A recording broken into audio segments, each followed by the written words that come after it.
I was an EMT for 5 years, and I thought I'd seen everything.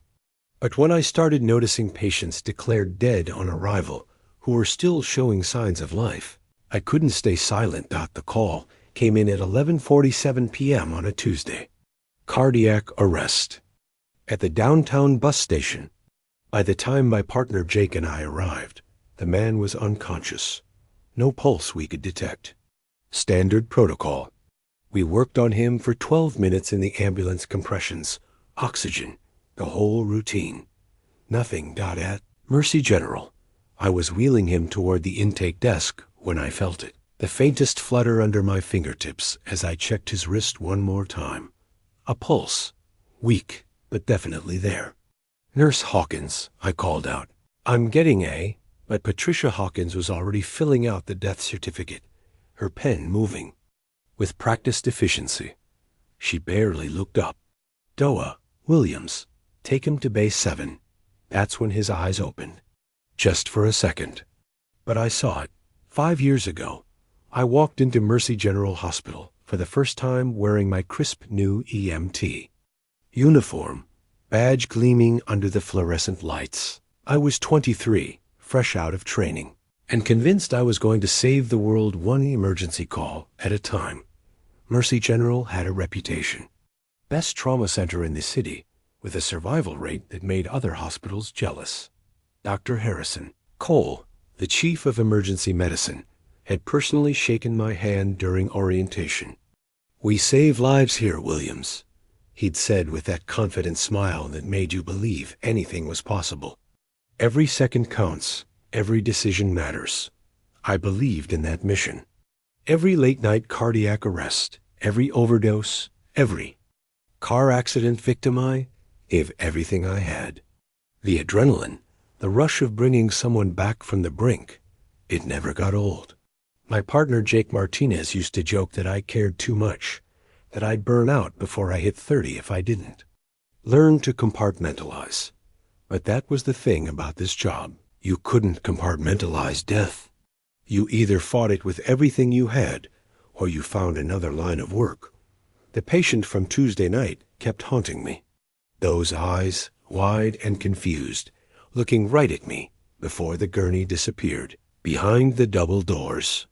I'd tried to follow, but Patricia Hawkins had firmly redirected me to the parking lot. Standard procedure, she'd said. The doctors will take it from here. By Thursday, I was questioning my own memory. Maybe I'd imagined the pulse. Maybe it was just a muscle spasm, the kind of post-mortem movement that sometimes fooled rookie EMTs. Maybe those eyes had been a trick of the harsh hospital lighting. Jake certainly thought so. You've been doing this for 5 years, D, he said as we restocked the ambulance after a minor fender bender. You know the difference between dead and alive. Don't let one weird night mess with your head. But I couldn't shake it. That flutter under my fingertips had been real. The way the man's chest had moved, so slightly, I almost missed it. That had been real too. And Patricia's urgency to get the paperwork done. The way she'd avoided eye contact when I'd tried to ask questions later. That felt wrong. Friday night brought another call. Elderly woman found unresponsive in her apartment by a neighbor. Possible stroke. We worked on her for 20 minutes. Got a weak pulse back twice, lost it again. By the time we reached Mercy General, she was gone. Or so I thought. As I was cleaning the ambulance afterward, I saw Patricia wheeling the woman's body toward the elevator. Nothing unusual there, except the elevator she chose wasn't the one that went to the morgue. It was the one that accessed the restricted upper floors, the research wings that most of the staff never saw. I stood there in the parking lot, watching those elevator doors close, and realized that Tuesday night hadn't been. My imagination, after all. Something was very wrong at Mercy General Hospital. I started keeping a notebook. Nothing fancy, just a small spiral-bound pad that I tucked into my shirt pocket. Every call, every patient, every detail that seemed even slightly off, I wrote it all down.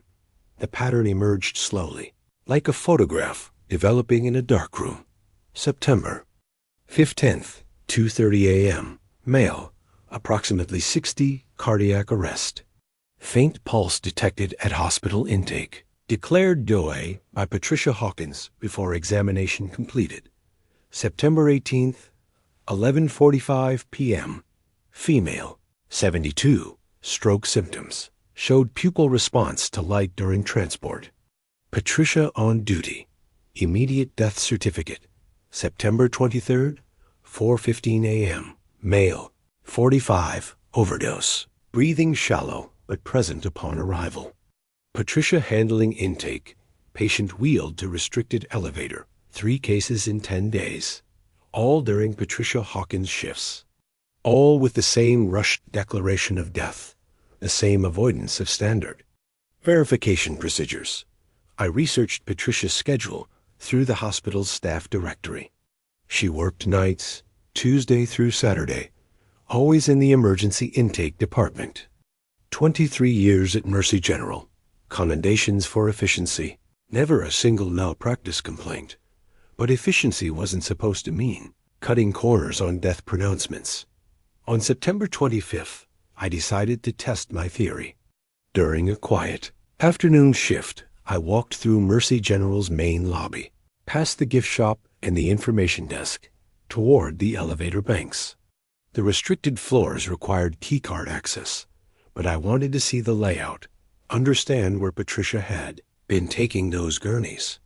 The directory by the elevators was revealing. Floors 1 to 3 were standard hospital departments. Emergency, surgery, radiology. Floors 4 to 6 housed patient rooms and administration. But floors 7 to 9 were listed simply as research and development, authorized personnel only. Can I help you? The valise belonged to a security guard, a stocky man with gray hair and suspicious eyes. Just visiting a friend, I said, nodding toward the patient floors. Got turned around looking for the bathroom.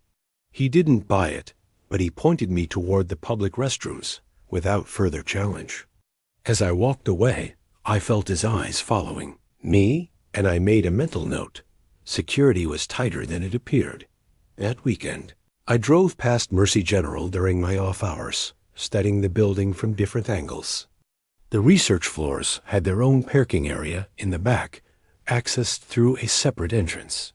I watched for 2 hours on Saturday night and saw 3 vehicles come and go, all unmarked vans, all arriving and departing during shift changes. When regular staff would be distracted, my notebook was filling up with observations, but I needed more than patterns. I needed proof. The breakthrough came on September 30th. Jake and I responded to a construction site accident. A worker who fallen from scaffolding.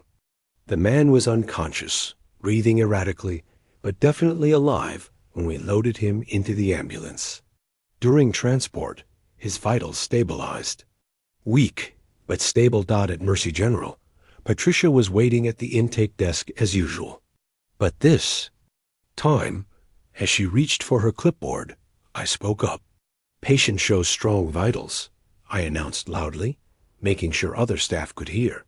Pulse is steady, breathing regular, blood pressure holding at 110/70. Patricia froze, her pen hovering over the death certificate she'd already begun filling out.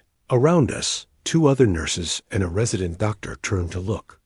In that moment, with witnesses present, she had no choice but to follow proper protocol. Take him to Trauma Bay 2, she said through gritted teeth. Dr. Chun will handle the examination. As we wheeled the patient away, I caught Patricia's eye. The look she gave me was pure venom, and I knew that I'd crossed a line I couldn't uncross. But I also knew I was onto something bigger than I'd imagined. Jake Martinez had been my partner for 3 years, and I trusted him with my life. But when I showed him my notebook the next morning over coffee at our usual diner, his reaction wasn't what I'd hoped for. "D, what the hell is this?" He flipped through the pages, his expression growing darker with each entry. "You're documenting hospital staff? Recording conversations? Man, this looks like you're building some kind of case." "I am building a case," I said. "Jake, people are being declared. dead when they're still alive. Patricia Hawkins is falsifying death certificates, and I think she's doing it on purpose. Listen to yourself. Jake closed the notebook and slid it back across the table. Patricia Hawkins has been at Mercy General since before we were born. She's saved more lives than both of us combined. You're talking about conspiracy theories. I'm talking about what I've seen with my own eyes. You're talking about ending your career. Jake leaned forward, his voice dropping to a whisper. Even if you're right, and I'm not saying you are, but even if you're right, who's going to believe you? A 5-year EMT against a 23-year veteran nurse in the entire Mercy General administration? I wanted to argue, but Jake wasn't finished. And let's say you somehow prove whatever it is you think you're proving. What then? You think the hospital's just going to pat you on the back and give you a medal? No, brother. You'll be blacklisted from every medical facility in the state. No one hires the guy who blows the whistle on standard procedures. The coffee in my cup had gone cold, so I should just ignore it? I'm saying you should be careful. You've got a good thing here. We've got a good thing. Don't throw it away chasing shadows. But that afternoon, during what should have been routine equipment checks, I discovered the shadows were more real than I'd thought. I was updating our ambulance's medical supply inventory when I decided to access the hospital's patient database to verify some medication protocols. The system required my EMT credentials, which gave me limited access to patient transport records, just enough to track our own cases for paperwork purposes. I shouldn't have searched for the construction worker from the night before. It was curiosity more than anything else, a desire to know if he'd recovered from his fall. But when I entered his name and admission date, the system returned an error message, patient record not found. That was impossible. I'd personally wheeled him into trauma bay less than 18 hours ago. I tried variations of the search admission time, injury type, even Patricia's name as the intake nurse. Nothing. According to Mercy General's database, the construction worker had never existed, but I knew he had. I'd felt his pulse, watched his chest rise and fall, listened to Dr. Chun order x-rays and blood work. Unless I was losing my mind, that man had been very much alive when we brought him in. I was still staring at the error message when my computer screen went black. Then, slowly, a new message appeared. Unauthorized access detected. Security has been notified. My hands were shaking as I closed the laptop. Through the ambulance's rear window, I could see the hospital's main entrance, and I had the sudden, paranoid feeling that someone was watching me from those glass doors. Jake found me 20 minutes later, sitting in the driver's seat with the engine running. We got another call, he said, climbing into the passenger seat. Apartment fire downtown. What's wrong with you? You look like you've seen a ghost. I wanted to tell him about the database, about the missing patient record, about the security alert that was probably already making its way to hospital administration. But Jake's warning from that morning was still echoing in my head. Instead, I put the ambulance in gear and headed toward the call. But as we drove away from Mercy General, I made a decision that would change everything. I was going to investigate this alone. Whatever was happening at that hospital, whatever Patricia Hawkins and the administration were hiding, I was going to find out the truth, even if it cost me everything. 3 days later, I got my chance. The call came in at 2:47 a.m. elderly. Male. Possible heart attack at a downtown hotel. Jake was fighting the flu, so I was partnered with Maria Santos, a newer N2 who is still eager to prove herself. The patient was in bad shape when we arrived. Unconscious, no detectable pulse, skin already turning gray. We worked on him for 15 minutes in the hotel room, another 10 in the ambulance, but got nothing. He was gone by any reasonable medical standard. But as we pulled up to Mercy General's emergency entrance, I made a decision. Maria, I need you to handle the paperwork. With intake, I said, I'm going to follow the gurney and make sure we didn't miss anything in our report. She nodded, grateful for the chance to interact directly with hospital staff. While she headed for Patricia Hawkins' desk, I stayed with the patient, playing the role of the concerned EMT who wanted to ensure proper handoff procedures. But as soon as Maria was distracted by paperwork, I began following the gurney down the hospital's corridors. Instead of heading toward the morgue in the basement, as I expected, the orderly wheeled the body toward the same restricted elevator I'd seen Patricia use before. The orderly was a thin, nervous-looking man I didn't recognize. When the elevator arrived, he glanced around quickly before pushing the gurney inside. I had maybe 3 seconds to decide. I sprinted across the corridor and slipped into the elevator just as the doors were closing. "Hey, you can't," the orderly started, but I held up my EMT badge. "Quality assurance follow-up," I said with as much authority as I could muster. "New protocol from administration. Just need to observe the body transfer procedure." He looked uncertain, but the elevator was already moving. Floor 7, Floor 8, Floor 9. When the doors opened, I was looking at a corridor that didn't match the rest of Mercy General's sterile, institutional decor. This looked like a high-end medical research facility. The floors were polished concrete, the walls lined with frosted glass panels that revealed shadowy figures moving within. The air smelled different, too, not the typical hospital mixture of disinfectant and anxiety, but something cleaner, more clinical. The orderly wheeled the gurney down the corridor, stopping at a door marked "Processing, Authorized Personnel." Only. He swiped a keycard and pushed the gurney inside, but when I tried to follow, he blocked my path. "This is as far as you go," he said, suddenly more confident now that we were on his territory. "Return to the first floor. Your work here is finished." The door closed in my face, but not before I caught a glimpse of what was inside. Medical equipment I'd never seen before. Monitors displaying vital signs that should have been impossible for a dead patient.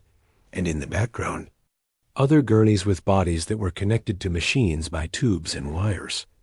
Bodies that appeared to be breathing. I stood in that corridor for 30 seconds, trying to process what I'd seen, before the sound of approaching footsteps made me realize I was in serious danger.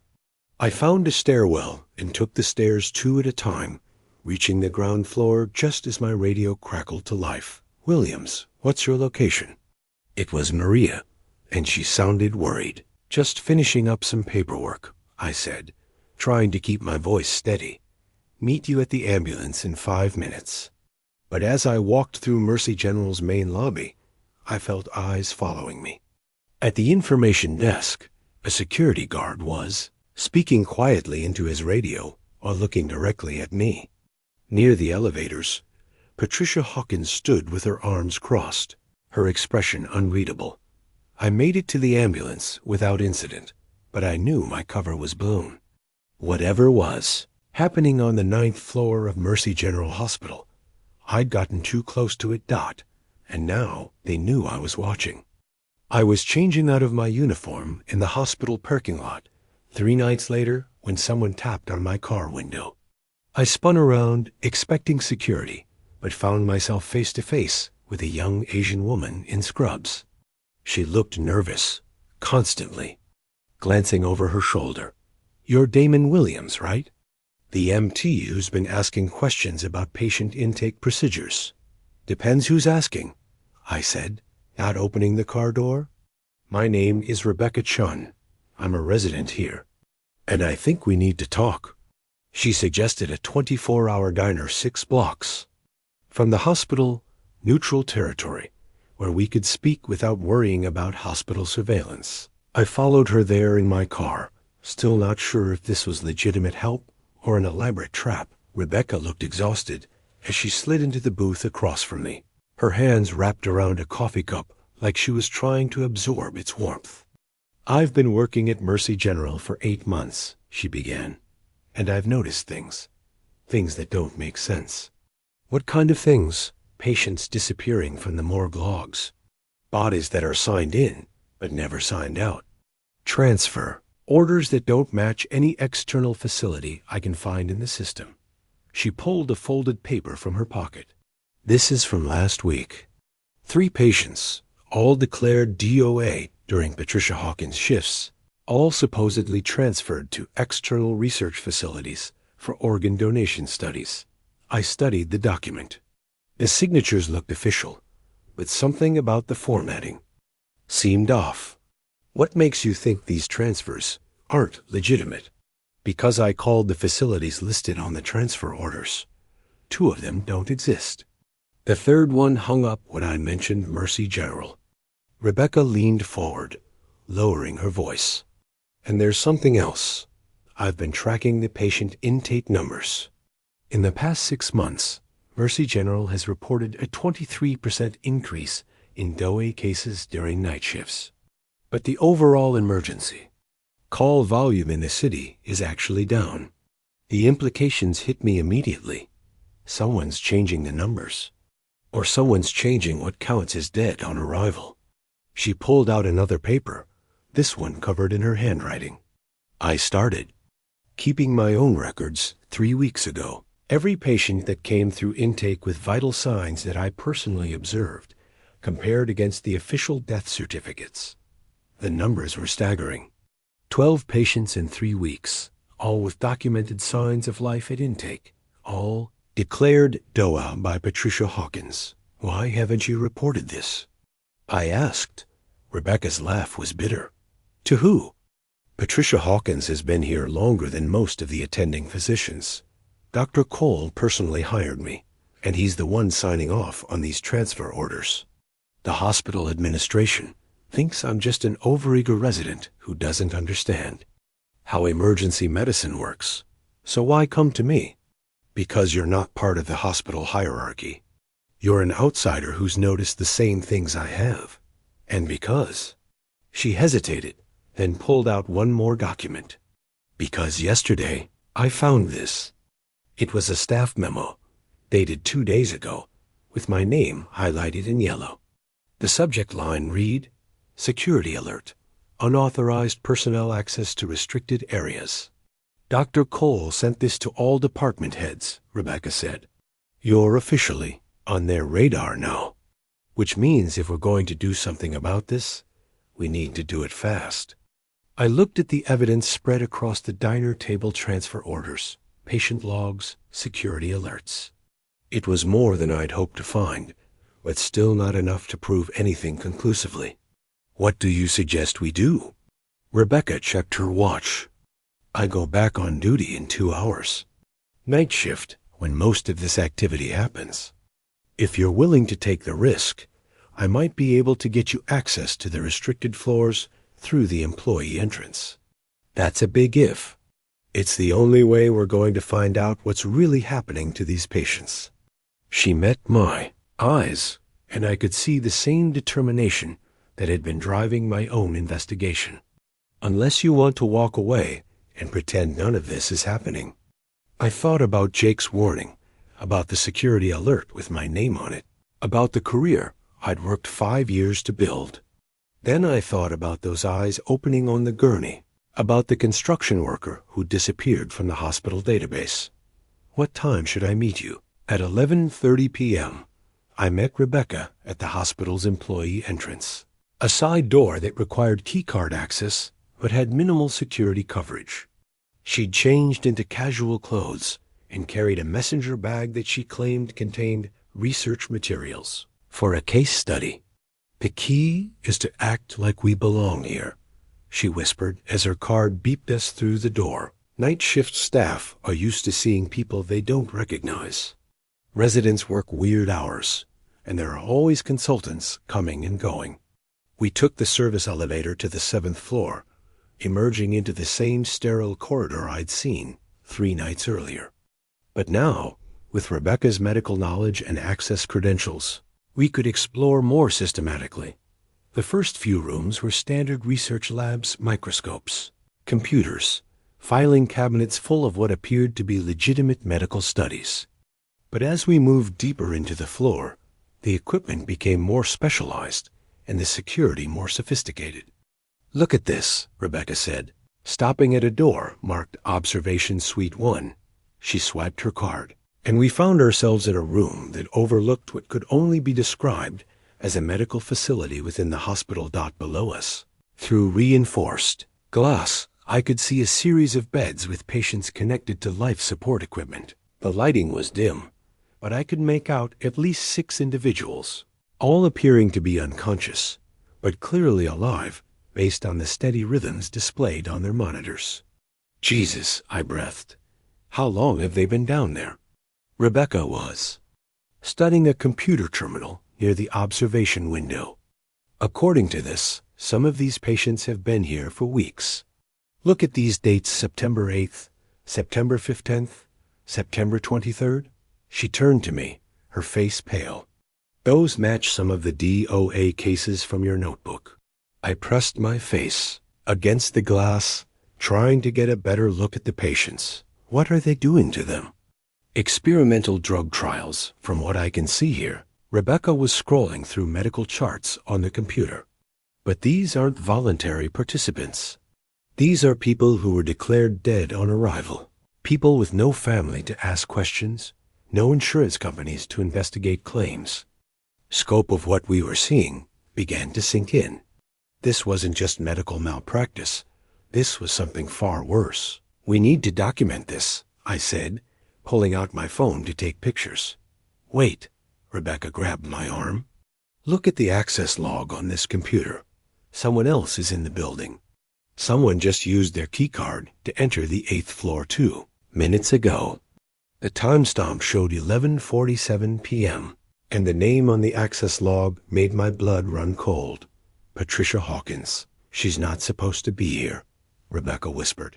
"Her shift ended at 11 o'clock. As if summoned by our conversation, we heard the sound of approaching footsteps in the corridor outside. Rebecca quickly logged off the computer while I moved away from the observation window. But there was nowhere to hide in the small room. The footsteps stopped directly outside our door. "Dr. Chun?" The voice was Patricia Hawkins, but it carried none of the professional courtesy I'd heard during our interactions in the emergency department. "I know you're in there. Your keycard access is monitored, just like everyone else's." Rebecca and I exchanged glances. We were trapped. "And Mr. Williams," Patricia continued, "I assume you're with her. You've been very persistent in your curiosity about our procedures." The door handle turned slowly, and Patricia Hawkins stepped into the observation room. She was accompanied by 2 men in security uniforms. I didn't recognize not hospital security, but private contractors with the kind of build that suggested they handled more than just trespassing incidents. "You've seen too much," Patricia said simply. "Both of you." Through the observation window, I could see the patients below, hooked to machines that were keeping them alive for purposes I was only beginning to understand. And I realized that Rebecca and I might be about to join them. "The question now," Patricia continued, pulling out her phone, "is whether Dr. Cole wants to handle this internally, or if we need to involve our external partners." She dialed a number, and I heard her say, "We have a situation on 7. 2 unauthorized individuals have accessed the observation suite." The response was brief, but Patricia's expression grew darker as she listened. "Understood," she said, ending the call. She looked at the security guards. "Take them to processing. Dr. Cole wants to speak with them personally." The security guards escorted us to the 9th floor, where Dr. Harrison Cole was waiting in what appeared to be his private office, though this version was nothing like the modest workspace I'd seen during my orientation 5 years ago. This office had floor-to-ceiling windows overlooking the city, expensive furniture, and walls lined with commendations from pharmaceutical companies I'd never heard of. "Mr. Williams," Dr. Cole said without looking up from his desk, "and Dr. Chun. Please sit down." The guards positioned themselves by the door, while Rebecca and I took the chairs across from Cole's desk. He continued reading from a file for another minute before finally meeting our eyes. 5 years ago, When I hired you, Mr. Williams, I saw potential, dedication, a genuine desire to save lives. He closed the file and leaned back in his chair. Dr. Chun, your medical school transcripts were impressive. Top 10% of your class. Specialization in emergency medicine. Recommendations from professors who describe you as ethically rigorous. Get to the point, I said. Cole smiled, but it didn't reach his eyes. The point is that you're both idealists. You believe that medicine should be about saving every life, preventing every death, following every ethical guideline, no matter the cost. He stood up and walked to the window. But idealism is a luxury that healthcare can't afford anymore. So, you decided to declare living patients dead? Rebecca's voice was steady, but I could see her hands shaking. I decided to maximize the utility of medical resources, Cole replied. Do you know how much it costs to keep a brain-dead patient on life support for a week? How much we spend on emergency interventions for people who have no insurance? No. Family, no prospects for recovery? He turned back to face us. The patients you saw tonight were all terminal cases. Overdoses, advanced cardiac failure, massive strokes. They were going to die anyway, probably within hours or days. We simply accelerated the timeline and put their bodies to better use. Better use? I couldn't keep the disgust out of my voice. Pharmaceutical research that will save thousands of lives. Drug trials that would normally take years to complete because we can't find enough volunteers. These people are contributing to medical advances that will benefit humanity for generations. Cole returned to his desk and opened another file. This quarter alone, our research partnerships have generated $2.3 million in revenue for Mercy General. That money funds equipment upgrades, staff salaries, and medical programs for patients who actually have a chance at survival. You're talking about murder, Rebecca said quietly. I'm talking about pragmatism. Cole's voice hardened. I'm talking about making difficult decisions that squeamish people like you don't have the stomach for. Every one of those patients downstairs was already as good as dead when they arrived here. But they weren't dead, I said. I felt pulses. I saw breathing. Rebecca documented vital signs. Minimal brain activity. Reflexive responses. Nothing. That constituted meaningful life. Cole opened a desk drawer and pulled out a document. Which brings us to our current situation. He slid the paper across the desk. It was a resignation letter, already typed, with blank spaces for signatures. You have two options, Cole said. You can sign these resignations, accept generous severance packages, and agree to confidentiality clauses that will ensure you never work in medicine again if you violate them, or ... He didn't finish the sentence, but his meaning was clear. What makes you think we won't go to the police the minute we leave here? Rebecca asked. Cole laughed. With what evidence? You accessed restricted areas without authorization. You violated patient privacy laws. You committed breaking and entering. And even if you somehow convinced someone to investigate, what would they find? Legitimate medical research being conducted with proper consent from next of kin. Consent from next of kin? These patients have no next of kin, Dr. Chun. That's precisely why they were selected. Homeless individuals, undocumented immigrants, people whose deaths won't be questioned because there's no one left to ask questions. The callousness in his voice was staggering. I thought about my grandmother, who died 6 months ago. She'd been alone, no family except me, and I'd been out of state when it happened. If she'd been brought to Mercy General... My grandmother, I said suddenly. Eleanor Williams. She died here 6 months ago. Cole's expression didn't change, but I saw something flicker in his eyes. She had a heart attack, I continued. Brought in by ambulance. Declared DOA. I never got to see her body because you said it had been donated to medical research. Mr. Williams. She's downstairs, isn't she?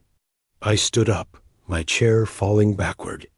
She's been down there for 6 months, and you've been using her body for your experiments. Cole pressed a button on his desk, and the security guard stepped forward. I'm afraid this conversation is over, he said. Patricia will escort you to processing, where you'll have one final opportunity to sign those resignation letters. After that, your options become significantly more limited. As the guards moved toward us, Rebecca caught my eye and nodded toward her messenger bag, which she'd been clutching throughout the meeting. I realized she'd been recording everything. We had our evidence. Now we just had to survive long enough to use it.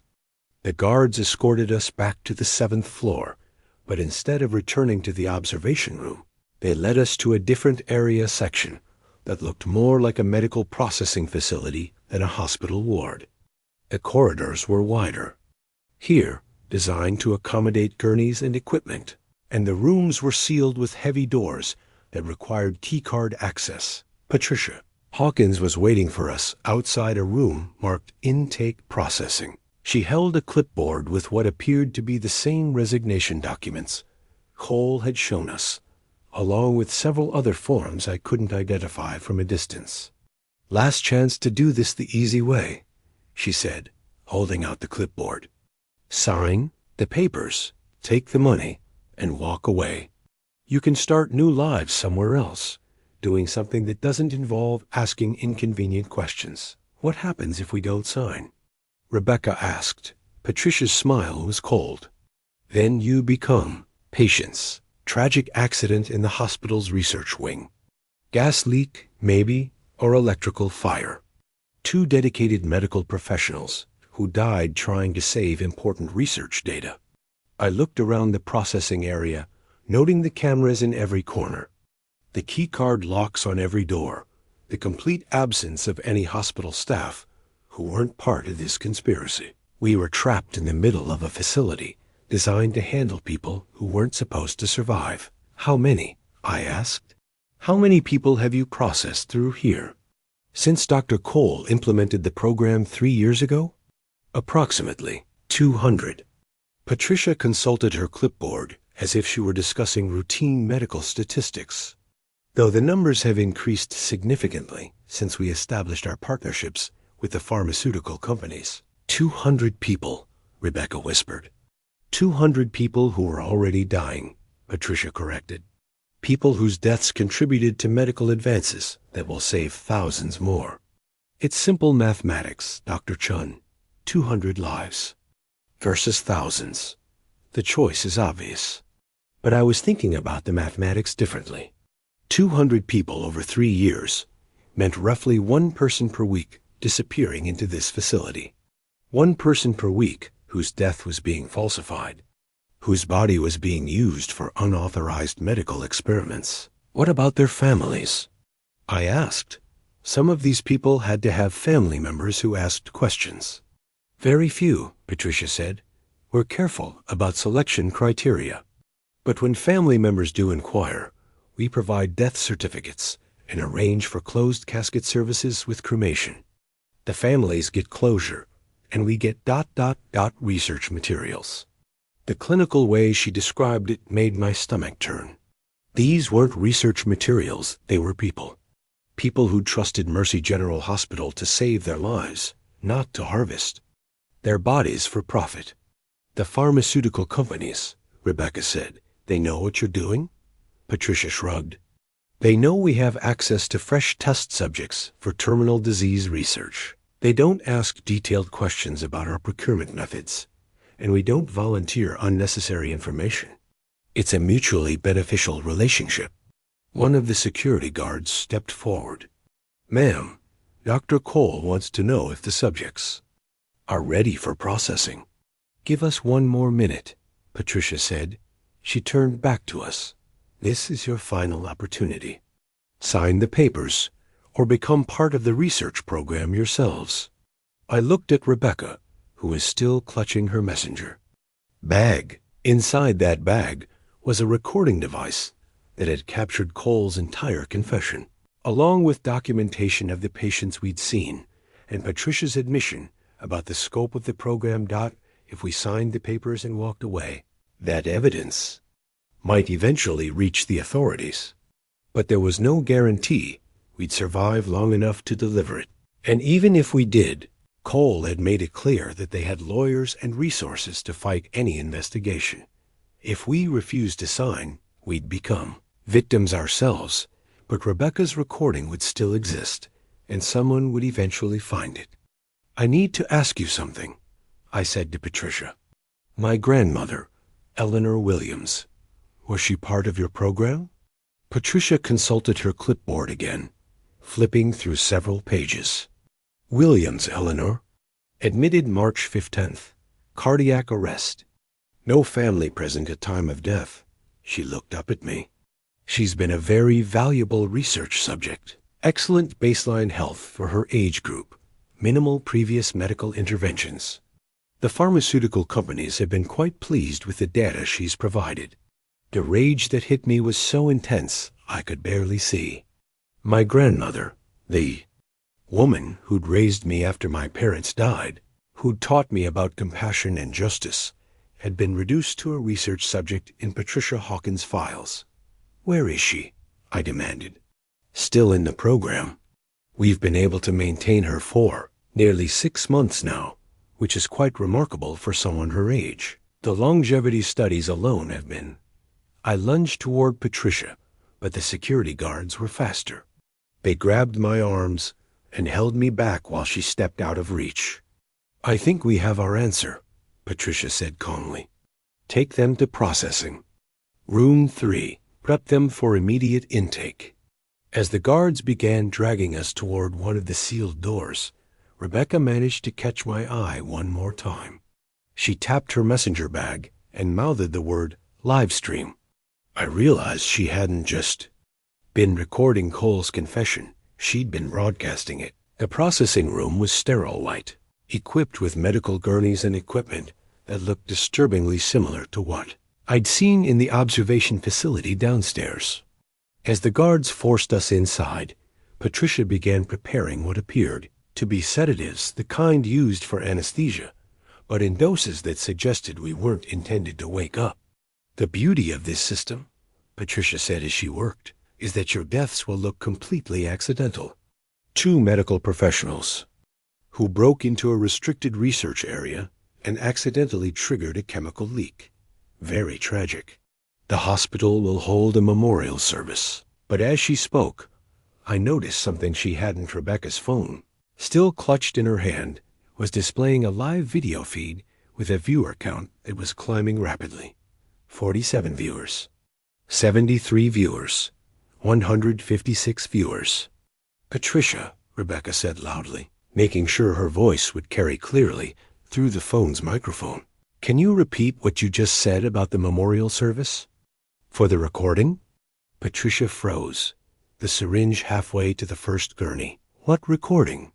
"The live stream that's been running for the past 20 minutes, Rebecca said. "The one that's currently being watched by." She glanced at her phone. 347 people and climbing. The color drained from Patricia's face. She lunged for Rebecca's phone, but Rebecca was faster, tossing it across the room, where it landed behind one of the medical cabinets, still recording. "You stupid girl," Patricia hissed. "Do you have any idea what you've done?" "I've documented everything," Rebecca said. Dr. Cole's confession about the illegal medical experiments. Your admission about falsifying death certificates. The patients being held against their will in the research facility. And most importantly, I've broadcast the location Mercy General Hospital, floors 7 through 9. One of the security guards was already on his radio, speaking in urgent, clipped tones. I caught fragments. ... containment breach. ... external. Exposure ... double quotes. ... immediate lockdown protocols. Patricia grabbed her own phone and speed dialed a number. "Dr. Cole, we have a problem." The subjects had been broadcasting our conversation. "Yes, live video. I don't know how many people have seen it." While she was distracted by the call, I caught Rebecca's eye and nodded toward the door. The guards were focused on Patricia's increasingly frantic conversation with Cole, and for just a moment, our path was clear. We moved simultaneously. I shoulder-checked the nearest guard, while Rebecca dove for the door controls. The keycard reader beeped, and the heavy door swung open just as alarms began blaring throughout the building. "Lockdown initiated," came an automated voice over the hospital's PA system. "All personnel remain in current locations." This is not a drill. We ran down the corridor as emergency lighting kicked in, casting everything in an eerie red glow. Behind U.S., I could hear Patricia shouting orders, and the guards' heavy footsteps in pursuit. "Where are we going?" Rebecca gasped as we reached the elevator bank. "To find my grandmother," I said, hitting the button for the medical facility on the lower level. "If this whole thing is about to come down, I'm not leaving her here." The elevator descended, and through the small window in the doors, I could see the research facility was in chaos. Staff in lab coats were running between the patient beds, disconnecting equipment and preparing what looked like emergency evacuation procedures. But as the elevator doors opened, we found ourselves face to face with Dr. Cole himself, flanked by more security personnel than I'd seen in the entire hospital. "Mr. Williams," he said, his earlier composed demeanor completely gone, "you've made a very serious mistake.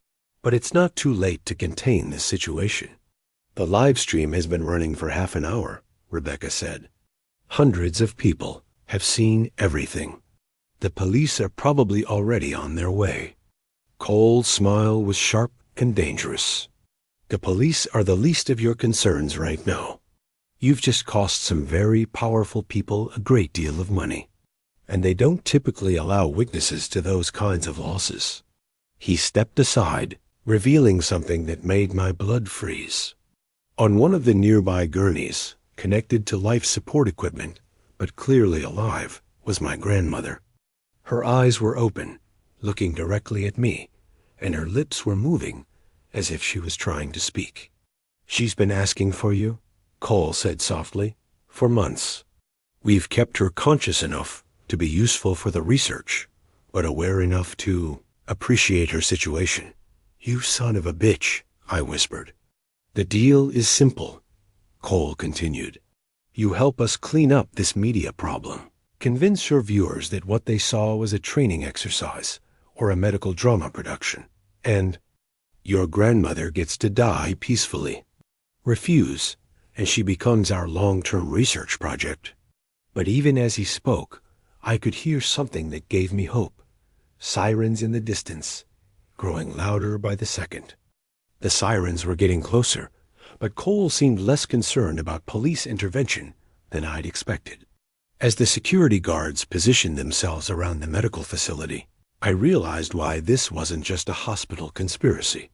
This was something much larger, with resources and connections that went far beyond Mercy General. "The authorities won't be a problem," Cole said, as if reading my thoughts. "We have relationships with key people in the police department, the medical examiner's office, even the FBI field office. When they arrive, they'll find a routine training exercise that got out of hand. Two troubled individuals who broke into a medical facility and created a hoax video." "A hoax video?" Rebecca's voice was incredulous. "They saw the patients. They saw the equipment. They heard your confession. They saw what appeared to be a sophisticated medical simulation," Cole replied smoothly. "Mercy General has been developing new training protocols for emergency medicine residents. Very realistic, but ultimately just educational theater." He gestured toward my grandmother, who was still trying to speak around the breathing tube. "Even Mrs. Williams here is part of the training program. A volunteer patient helping us develop better end-of-life care protocols." The casual way he twisted the truth was terrifying. I could see how it would work official statements about training exercises, explanations about medical simulation technology, character assassination of Rebecca, and me as disgruntled employees with mental health issues. But as Cole continued his explanation, Rebecca was doing something behind her back. She'd retrieved her phone from where it had fallen and was still broadcasting, capturing every word of Cole's revised story. The viewer count had climbed past 800, and I could see comments streaming in from people who were clearly not buying. The training exercise explanation. The problem, I said, stalling for time, is that you've already admitted too much. Even if you can explain away the video, you can't explain away the financial records, the pharmaceutical company payments, the falsified death certificates. Cole's confidence wavered slightly. Those are legitimate research partnerships with companies that don't exist, Rebecca interrupted.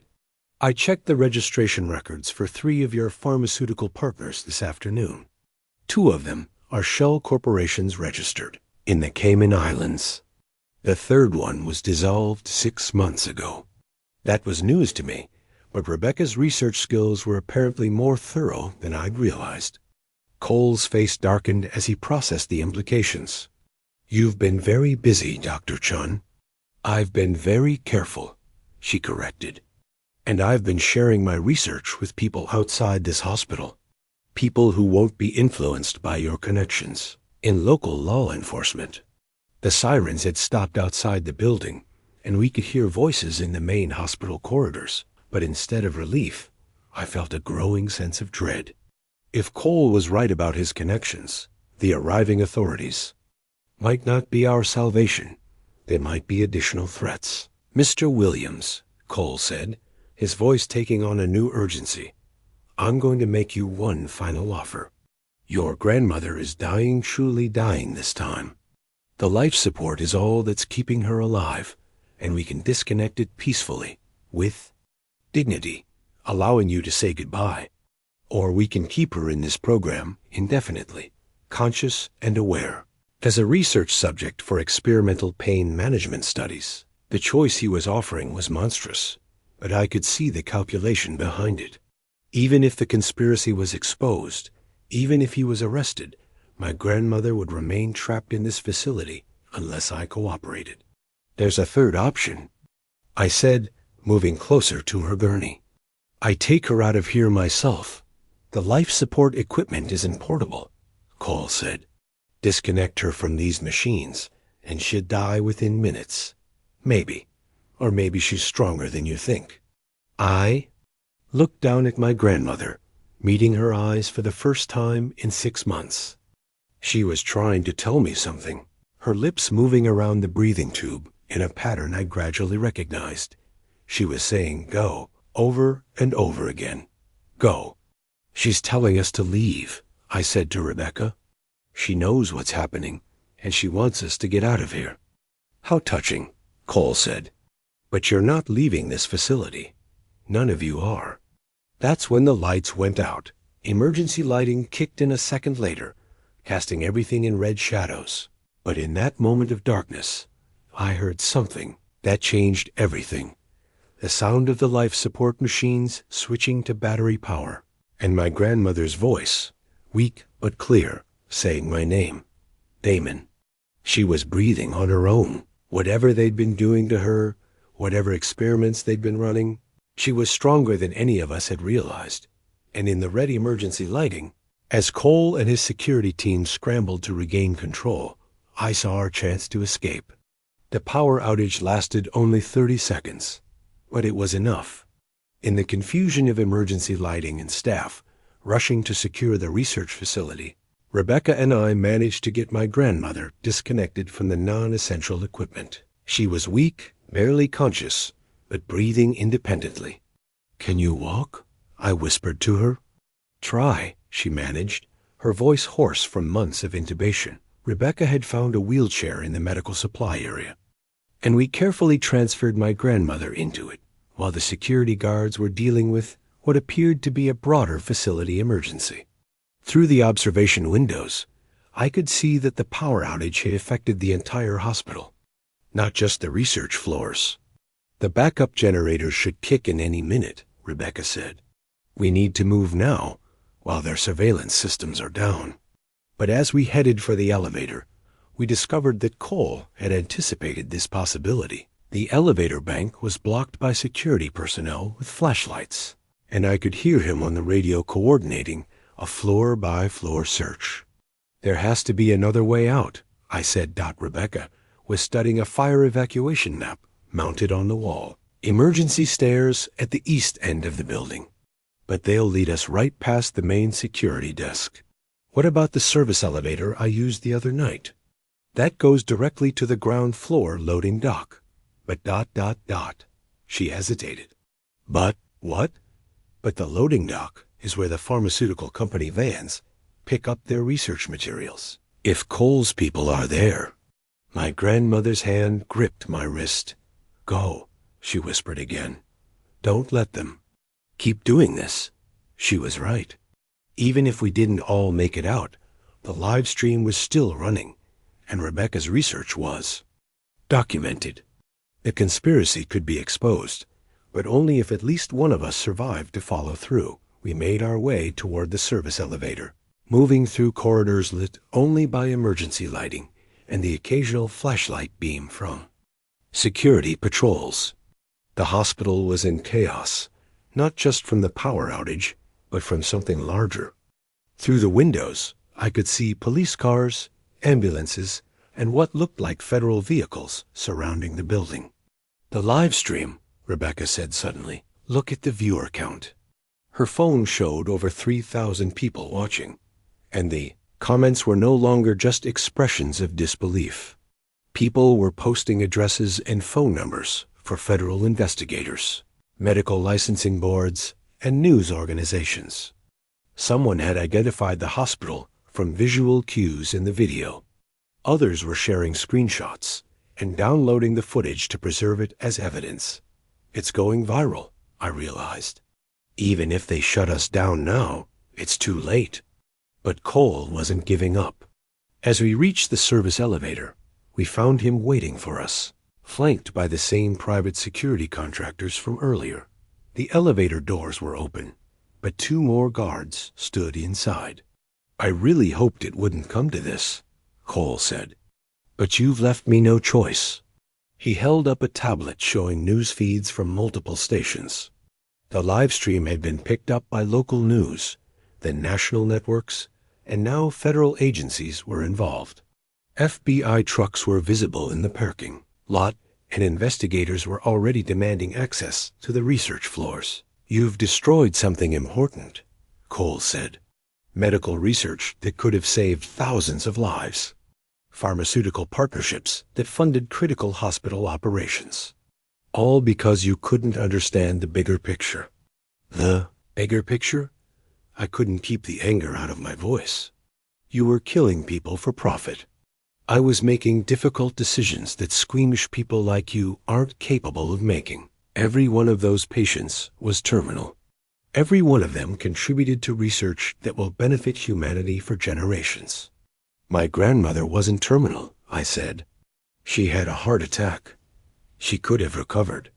Cole's expression shifted slightly. "Mrs. Williams was an exception. Her condition was more stable than we initially assessed. But by the time we realized that, she was already part of the program, and the research data she's provided has been invaluable." The casual admission hit me like a physical blow. He was acknowledging that they'd kept my grandmother prisoner and used her for experiments for 6 months, fully aware that she could have survived her original condition. "You're going to pay for this," Rebecca said. "Actually, we're not." Cole gestured to the guards. "Because you're going to disappear. All 3 of you. Tragic victims of a hospital fire that started in the research wing during the power outage." But as the guards moved toward us, we heard something that changed everything. The sound of the main elevator arriving at our floor, followed by voices that definitely belonged to federal law enforcement. "FBI, this floor is under federal investigation. All personnel identify yourselves immediately." Cole's face went white. Through the corridor behind us, we could see flashlight beams and the distinctive tactical gear of federal agents. "This isn't over," Cole said, backing toward the service elevator. "You have no idea how deep this goes, or how many people are involved." He disappeared into the elevator with his guards, leaving us alone as the FBI agents approached our position. But even as I felt relief at our rescue, Cole's final words echoed in my mind. How deep did this conspiracy go? And if Mercy General was just one hospital in a larger network, how many other patients were trapped in similar facilities? The investigation was just beginning. The FBI agents who found us were part of a federal task force that had been investigating medical fraud in the pharmaceutical industry for 8 months. Agent Sarah Martinez, the lead investigator, explained that Rebecca's live stream had provided the breakthrough they'd been looking for. We've been tracking suspicious research data submissions from several hospitals nationwide, Agent Martinez said as we sat in a secure conference room at the FBI field office.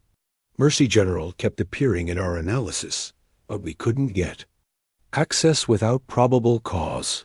Your broadcast gave us everything we needed for immediate federal warrants. My grandmother was in protective custody at a different hospital, receiving treatment for the effects of prolonged sedation and whatever experimental drugs she'd been given. The doctors were optimistic about her recovery, but it would take weeks to fully understand what had been done to her. How many hospitals are involved? Rebecca asked.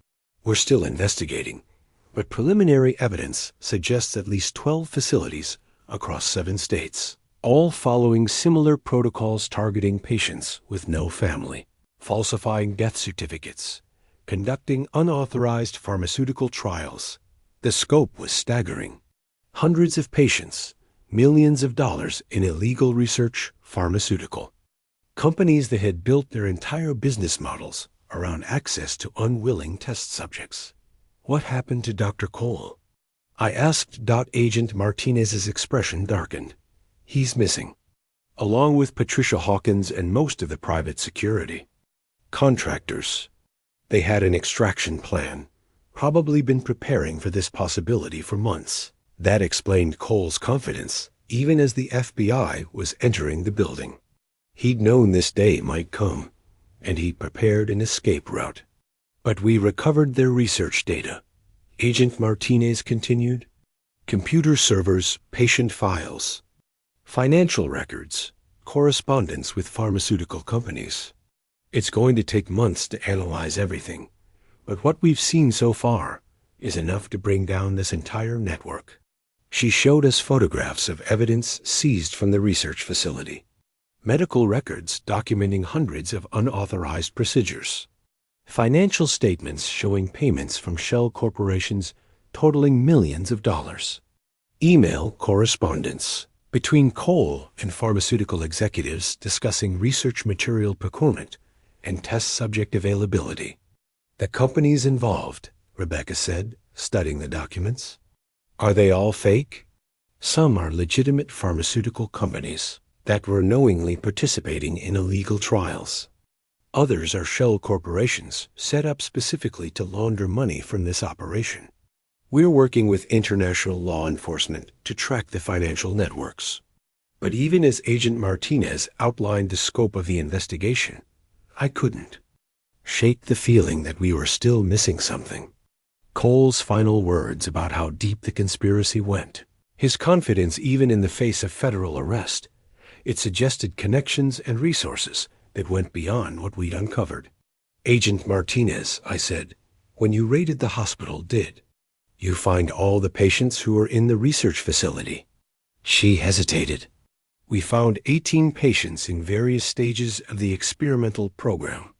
All of them are now receiving legitimate medical care. 18? Rebecca and I exchanged glances. We saw at least 25 patients in that facility. Some may have been transferred before we arrived. We're still tracking down the complete patient manifest. Transferred where? That's one of the questions we're hoping Dr. Cole will answer when we find him. Agent Martinez handed us business cards and explained that we'd need to remain available for ongoing testimony, but that we were free to return to our normal lives under federal protection. The case would likely take years to fully prosecute, but our evidence had provided the foundation for what she described as the largest medical fraud investigation in FBI history. As we left the federal building, Rebecca and I walked in silence for several blocks. The weight of what we'd uncovered and what we'd barely escaped was still settling in. "Do you think it's really over?" she asked finally.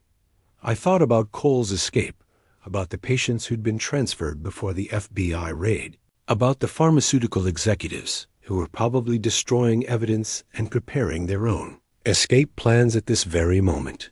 "It's not over," I said. "But it's a start."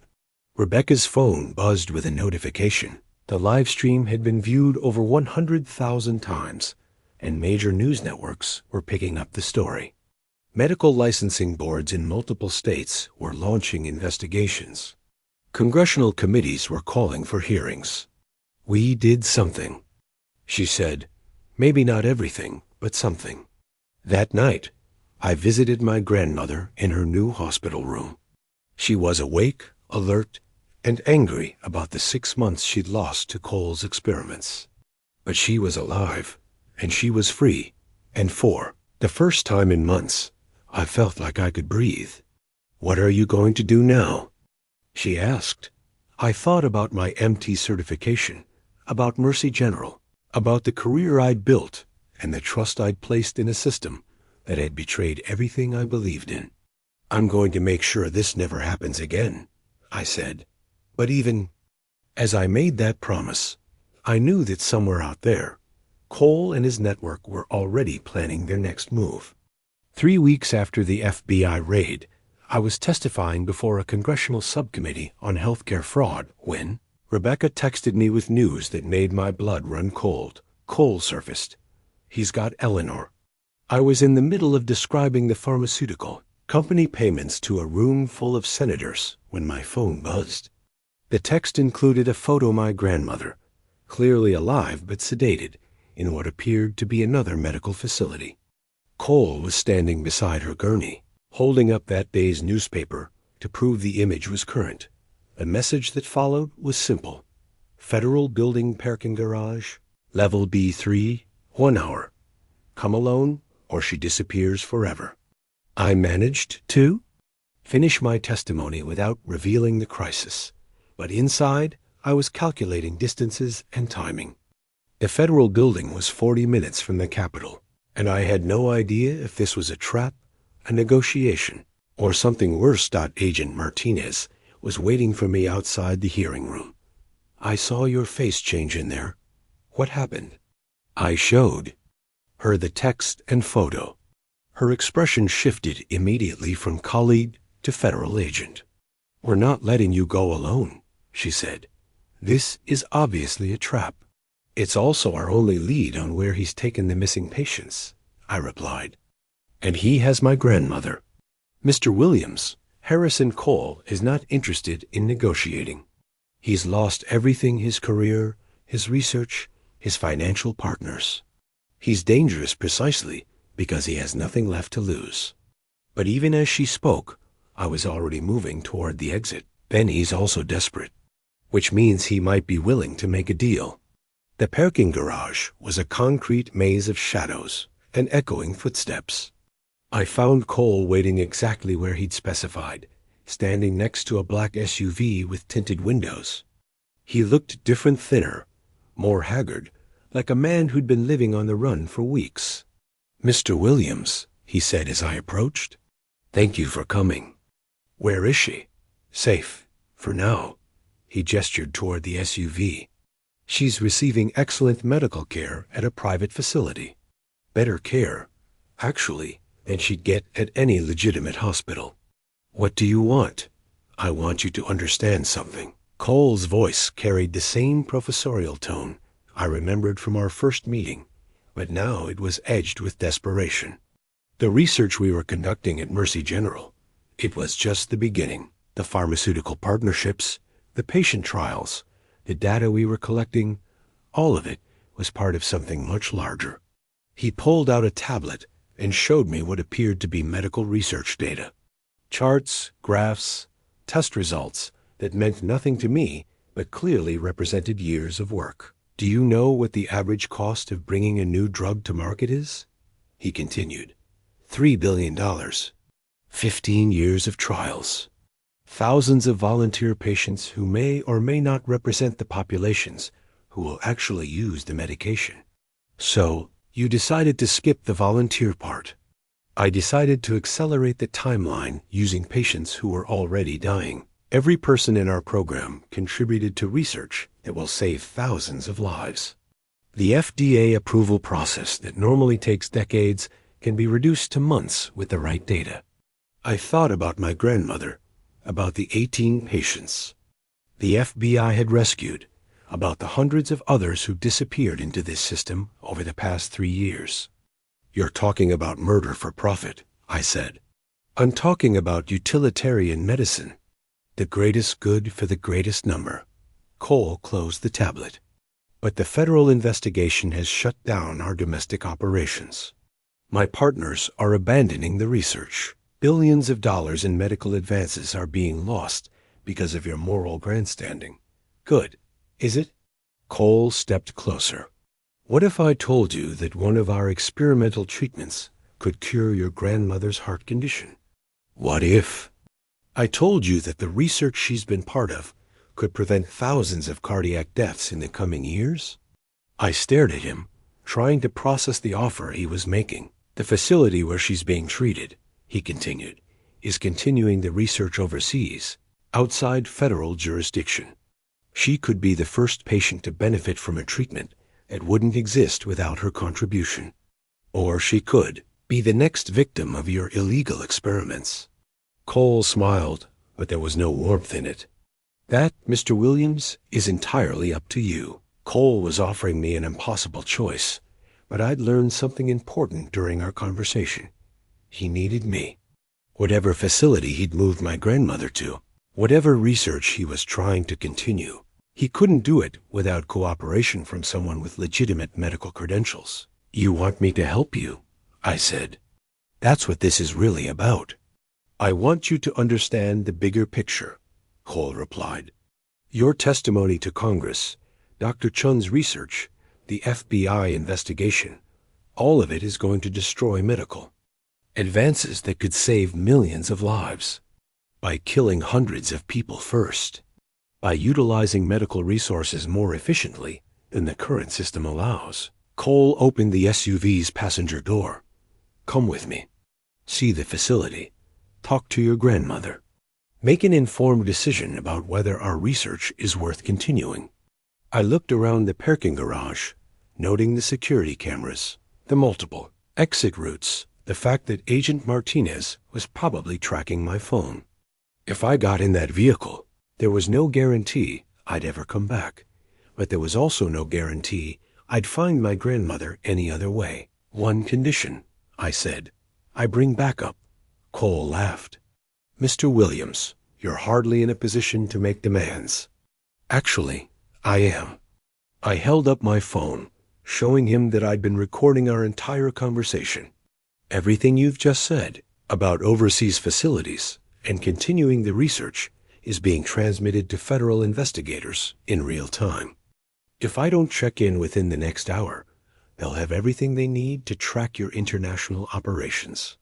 Cole's expression shifted from confidence to something approaching panic. You're bluffing. Dr. Chun set up the system after your escape from Mercy General. Every conversation, every meeting, every contact with anyone connected to your operation is being monitored and recorded. The FBI knows about this meeting, and they're already positioning assets to follow your vehicle. I was bluffing, but Cole didn't know that. Rebecca and I had discussed contingency plans, but we hadn't anticipated Cole reaching out directly. What do you want? He asked. I want to see my grandmother. I want proof that she's alive and receiving legitimate medical care. And I want to know the location of every patient who is transferred from Mercy General before the FBI raid. And in exchange, I'll consider your offer, but only after I've verified that you're not just using her as leverage. Cole thought for a long moment, then pulled out his phone and made a call. Ring the transport vehicle to level B2. he said. "We're going to have a guest." 5 minutes later, we were joined by another SUV, this one equipped as a mobile medical unit. Through the tinted windows, I could see monitoring equipment and what appeared to be a gurney with a patient connected to life support. The rear door opened, and I found myself looking at my grandmother. She was conscious, alert, and connected to portable medical equipment, but she was clearly being transported against her will. "Damon," she said weakly, "don't trust him. The other patients, they're not volunteers." "Mrs. Williams has been very helpful in our research," Cole said, "but she's also been uncooperative in terms of understanding the bigger picture." I climbed into the medical transport to get closer to her. The equipment was sophisticated, better than what I'd seen at most hospitals, but I could also see restraints. That suggested she was being held prisoner. "Where are the other patients?" I asked her. "Warehouse District," she whispered. "By the river. Underground facility. Maybe 30 people, some from other hospitals." Cole was watching our conversation with growing impatience. "Mr. Williams, you have a choice to make. Come with us willingly, and your grandmother receives the best medical care available anywhere in the world. Refuse, and she becomes a permanent research subject in a facility where federal investigators will never find her." But as he spoke, I heard something that changed everything. Sirens approaching the parking garage. Agent Martinez had apparently been tracking more than just my phone. She'd been monitoring Cole's communications as well. "Looks like the FBI found us anyway," I said. Cole's face went white. He grabbed a radio from the medical transport and started shouting orders to someone. "Initiate emergency protocols. Begin patient transfers immediately. Abandon the primary facility." "Patient transfers to where?" I demanded, but Cole was already running toward his SUV. The medical transport team began disconnecting my grandmother from the monitoring equipment, preparing to move her to the other vehicle. "No," I said, blocking their path. "She stays with me." "Mr. Williams, you don't understand the scope of what you're interfering with," Cole called out as he reached his vehicle. "This research network extends across multiple countries. Shutting down our domestic operations just means we'll expand our international facilities." The sirens were getting louder, echoing through the concrete structure. FBI vehicles were probably already sealing the garage exits. "The warehouse by the river," I called out to Cole. "If anything happens to those patients, ... "Those patients are research subjects," Cole replied, climbing into the SUV. "Their deaths will contribute to medical advances that save thousands of lives. Even if you can't understand that now, history will vindicate our work." The SUV's engine roared to life, and Cole sped toward one of the garage exits. But instead of the clean escape he planned, he found himself facing a line of federal vehicles blocking his path. Agent Martinez's voice echoed through a bullhorn. "Dr. Harrison Cole, you are under federal arrest. Exit the vehicle with your hands visible." But Cole wasn't finished. Even surrounded by federal agents, he still had one final card to play. Cole's final card wasn't an escape plan. It was a dead man's switch. As FBI agents surrounded his SUV, he held up a device that looked like a modified cell phone. "Agent Martinez," he called out through his window, "I suggest you let me leave. This device is connected to the life support systems at our backup facility. If I don't check in every hour, 37 patients lose their primary life support." Through the medical transport's radio, we could hear the facility he was referring to voices, speaking urgently about patient transfers and emergency procedures. My grandmother gripped my hand and whispered, "He's not bluffing. I've seen what happens when they move patients without proper equipment." Agent Martinez approached Cole's vehicle cautiously, her hand on her weapon, but not drawing it. "Dr. Cole, we can work this out. Tell us the location of the facility, and we can ensure the patients receive proper medical care." "The patients are receiving proper medical care," Cole replied. They're receiving experimental treatments that could revolutionize emergency medicine. But if you arrest me, if you shut down our research, those treatments die with them." I realized what Cole was doing. He was trying to turn the patients into hostages, using their medical conditions to leverage his escape. But there was something he didn't know. Rebecca had been tracking his communications since Mercy General, and she'd been sharing that intelligence. With the FBI. My phone buzzed with a text from Rebecca. "FBI has the warehouse location. Teams are moving in now. Keep Cole talking." "Dr. Cole," I called out, "what happens to the patients after your research is complete? Do they get to go home? Do they get to make their own medical decisions?" "They contribute to medical knowledge that will save thousands of lives," Cole said. "That's more meaningful than whatever limited existence they might have had otherwise." "You mean they die?" "Everyone dies, Mr. Williams. The question is whether their deaths serve a purpose greater than themselves." Agent Martinez was coordinating with other teens through her earpiece, and I could tell that something was happening at the warehouse facility. Her expression shifted from concern to relief as she nodded to the other agents. "Dr. Cole," she said, "we've secured the backup facility. The patients are safe and receiving legitimate medical care from qualified physicians. Your leverage just disappeared." Cole's face went through a series of emotions: surprise, anger, and finally something approaching resignation. But instead of surrendering, he made one final, desperate move. He stepped out of the SUV with the dead man's switch still in his hand, but now he was pointing it at the medical transport where my grandmother was being treated. "This device isn't connected to the warehouse facility," he said. "It's connected to the portable life support equipment in that transport.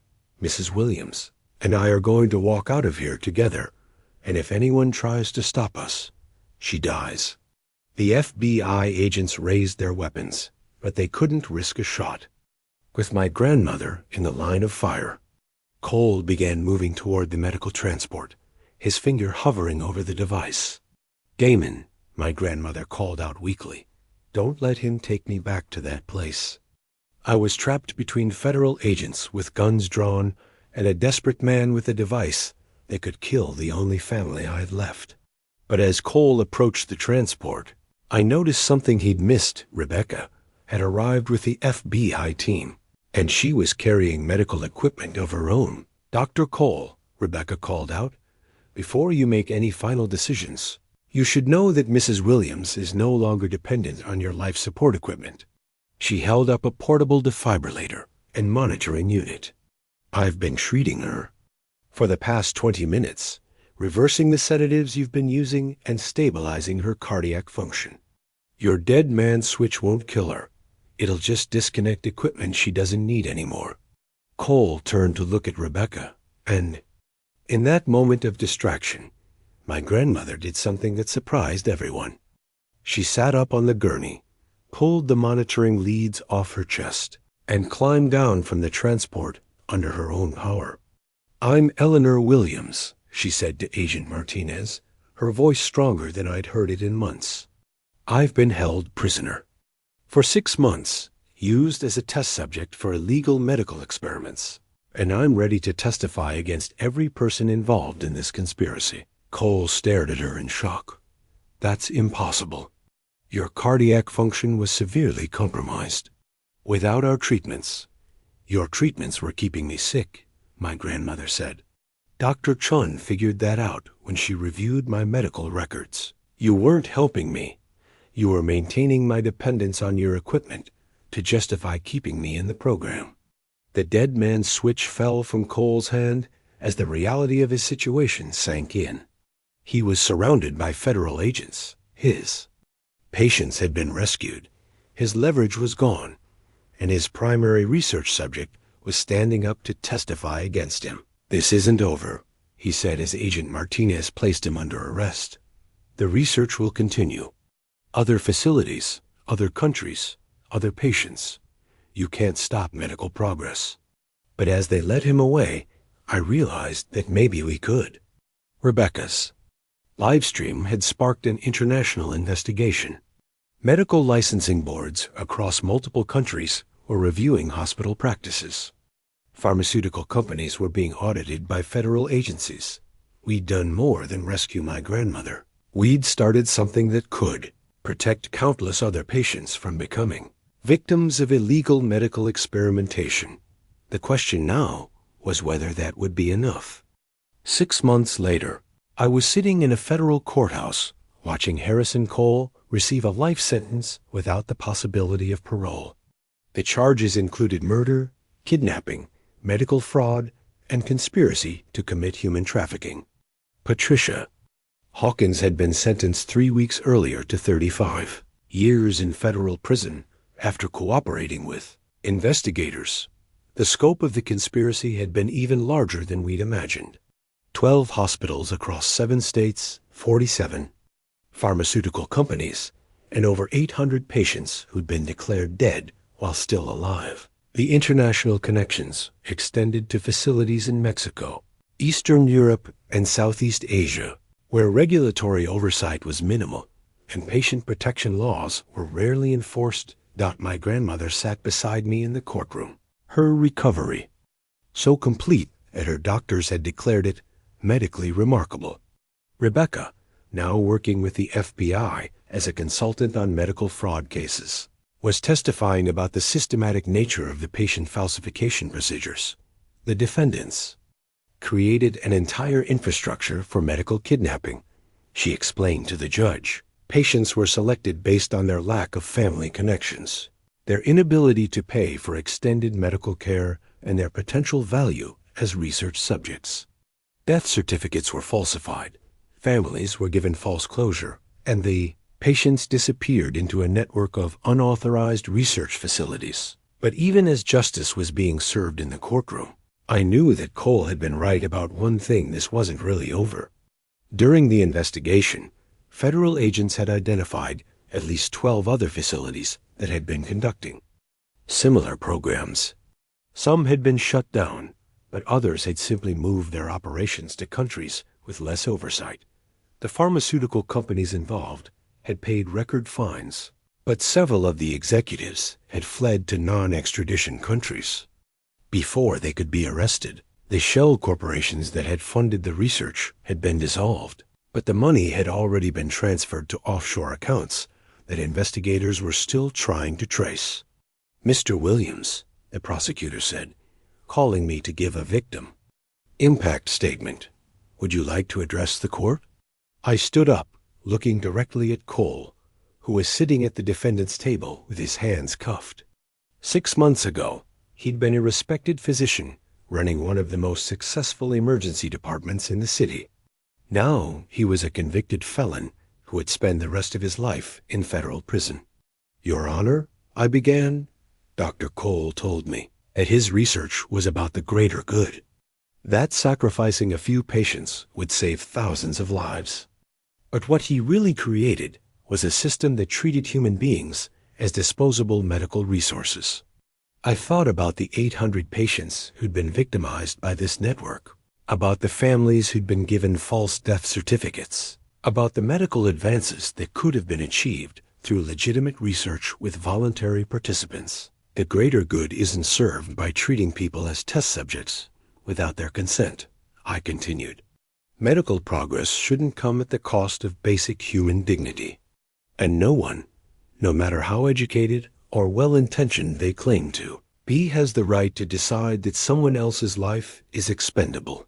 Cole didn't meet my eyes as I spoke, but I saw him react when I mentioned the specific patients who'd been rescued from his facilities. 37 people who are now living normal lives, who'd been reunited with families that had thought they were dead, who'd been given a second chance because we'd refused to accept that their deaths were inevitable. Your Honor, I concluded, I hope that Dr. Cole's sentence sends a message to anyone else who might think that medical research justifies ignoring patient rights. The system failed these victims once when it allowed this conspiracy to operate. For 3 years. We can't let it fail them again by being lenient with the people who created it. After the sentencing hearing, my grandmother and I walked out of the courthouse together. Rebecca was waiting for us on the steps, along with Agent Martinez and several other members of the federal task force that had investigated the case. "How many more facilities do you think are still operating?" I asked Agent Martinez. "Honestly, probably dozens," she replied. "But the international attention this case has generated has made it much harder for them to operate. Medical licensing boards in 15 countries have implemented new oversight procedures. Pharmaceutical companies are being audited more frequently. And most importantly, people are paying attention now." She was right about that. The live stream that Rebecca had started in that hospital processing room had been viewed over 10 million times. Medical students were studying the case in ethics classes. Emergency medicine protocols had been revised to prevent similar falsifications of death certificates. "What's next for you?" Rebecca asked me. I'd been thinking about that question for months. My EMT certification had been restored after the investigation cleared me of any wrongdoing, but I couldn't imagine going back to working in hospitals. Too many bad memories. Too much mistrust of the medical establishment. "I'm starting a nonprofit," I said. "Patient advocacy for people who don't have family to ask questions when something seems wrong. Making sure that what happened to my grandmother doesn't happen to anyone else." "The Eleanor Williams Foundation," my grandmother suggested. "The Second Chance Foundation," I corrected. "Because everyone deserves the chance to make their own decisions about their medical care." As we walked away from the courthouse, I felt something I hadn't experienced in months. Hope. Cole was going to prison, the conspiracy had been exposed, and systemic changes were being implemented to protect future patients. But I also knew that somewhere out there, other facilities were probably still operating. Other patients were probably still being victimized, and other families were probably still receiving false death certificates. The fight wasn't over. It was just beginning. 2 years later, I was standing in the emergency department of Mercy General Hospital, now under new management and renamed Hope Medical Center, watching the morning shift change. The institutional culture that had enabled Cole's conspiracy was gone, replaced by transparency protocols, patient advocacy programs, and oversight procedures that made it impossible for anyone to falsify death certificates or transfer patients without proper documentation. Rebecca had been hired as this new chief of emergency medicine, and her first initiative had been implementing a second opinion requirement for all DOA declarations. Every patient who arrived without detectable vital signs was examined by 2 independent physicians before any death certificate could be issued. "Hard to believe it's been 2 years," she said, joining me by the observation window that once overlooked Cole's research facility. The upper floors had been converted into a legitimate medical research center where patients could volunteer for experimental treatments with full informed consent and the right to withdraw at any time. "Sometimes it feels like yesterday," I replied. "Other times it feels like a different lifetime." The Second Chance Foundation had grown beyond anything I'd imagined. We now operated in 12 states, with patient advocates embedded in over 50 hospitals. Our hotline received calls from family members who had questions about unexpected deaths, medical students who witnessed suspicious practices, and healthcare workers who needed support for reporting ethical violations.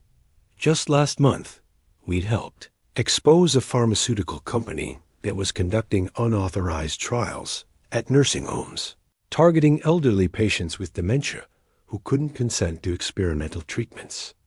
The investigation was ongoing, but 15 patients had been removed from the illegal program and placed in legitimate medical care. "Any regrets?"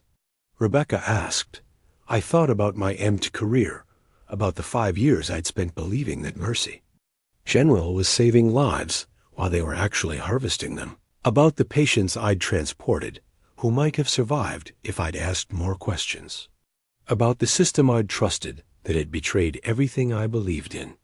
"No regrets about stopping Cole," I said, "but I wish we'd figured it out sooner." "We figured it out when we were supposed to," Rebecca said. "Any earlier, and we might not have had enough evidence to expose the whole network. Any later, and more people would have died.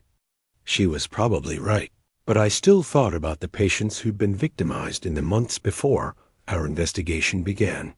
According to the federal task force, Cole's network had been operating for 3 years before we exposed it.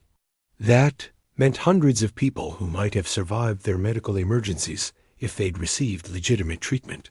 Instead of being declared dead for research purposes, my phone buzzed with a text from Agent Martinez. New facility discovered. In Oregon. Possible Cole connection. Can you consult? Even from federal prison, Cole's influence was still being felt. Other physicians who'd been part of his network had fled to countries without extradition treaties, where they were probably continuing their research with even less oversight. The pharmaceutical companies that had funded the illegal trials had paid fines, but several of them were still operating under different corporate names. I have to go, I told Rebecca, showing her the text. Possible Cole network facility in Oregon. Be careful, she said. The people who are still operating these programs have learned from Cole's mistakes. They're going to be much harder to catch. That afternoon, I was on a plane to Portland, carrying files from the Second Chance Foundation and preparing to work with federal investigators on what could be another massive medical fraud conspiracy. But as the plane took off, I looked down at the city where it all started and thought about my grandmother, who was now living independently and volunteering with patient advocacy groups. She'd told me something the week before that had stuck with me. The most important thing we did wasn't stopping Cole. It was proving that ordinary people can fight back against systems that seemed too powerful to challenge. She was right. Rebecca and I weren't investigators or federal agents or medical experts. We were just two people who saw something wrong and refused to accept that we couldn't do anything about it. We'd gone up against a conspiracy that involved dozens of hospitals, millions of dollars, and some of the most respected physicians in the country. And we'd won. Not completely. There were still facilities operating, still patients being victimized, still pharmaceutical companies cutting corners on human testing. But we'd proven that these systems could be exposed, that the people running them could be held accountable. And that change was possible. As the plane reached cruising altitude, I opened my laptop and began reviewing the Oregon case files. Somewhere in the Pacific Northwest, patients were probably being declared dead while still alive. Families were probably receiving false death certificates, and physicians were probably conducting unauthorized medical experiments. But now they were being watched. Patient advocates were embedded in hospitals across the country. Federal investigators were monitoring pharmaceutical company partnerships. Medical licensing boards were auditing emergency department procedures. The system that had enabled Cole's conspiracy was being dismantled. One facility at a time, one investigation at a time, one patient advocate at a time. And every time we saved someone from becoming a victim of illegal medical experimentation, every time we helped a family get real answers about a suspicious death, every time we held a physician accountable for violating patient rights, we proved something important. Sometimes the good guys win. Sometimes justice prevails. Sometimes ordinary people can change the world, even when that testimony comes in whispers from hospital corridors, in questions from concerned family members, in the courage of healthcare workers who refuse to stay silent about what they've witnessed, especially then